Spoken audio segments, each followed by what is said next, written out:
புனே மாவட்டத்தில் உள்ள பாட்டஸ் ரயில் நிலையம் பகுதியில் நடந்த பரபரப்பான சம்பவம் பயணிகளிடையே அதிர்ச்சியை ஏற்படுத்தியுள்ளது.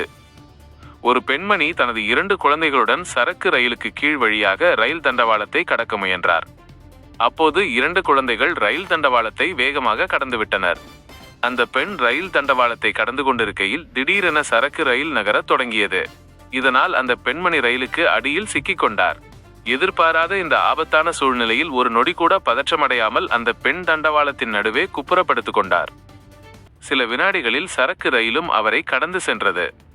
சம்பவத்தை பார்த்தவர்கள் பதற்றத்தில் உறைந்த நிலையில் இருந்தபோதிலும் அதிர்ஷ்டவசமாக அந்த பெண் எந்த காயமும் இன்றி உயிர் தப்பினார்.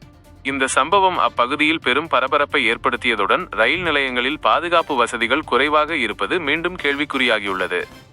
குறிப்பாக பாட்டஸ் ரயில் நிலையத்தில் நடைமேம்பாலம் இல்லாததால் மக்கள் நேரடியாக தண்டவாளத்தை கடக்க வேண்டிய நிலை இருப்பதாக பொதுமக்கள் குற்றம் சாட்டுகின்றனர். சம்பவத்திற்கு பிறகு உணர்ச்சி வசப்பட்ட அந்த பெண், இன்று நான் உயிர் தப்பிவிட்டேன், ஆனால் நாளை வேறு யாருக்கும் இவ்வளவு அதிர்ஷ்டம் இருக்காது என்று வேதனையுடன் தெரிவித்தார். இந்த சம்பவத்தை தொடர்ந்து பயணிகளின் பாதுகாப்பை உறுதி செய்யும் வகையில் பாட்டஸ் ரயில் நிலையத்தில் உடனடியாக நடைமேம்பாலம் அமைக்க வேண்டும் என்ற கோரிக்கை வலுத்து வருகிறது.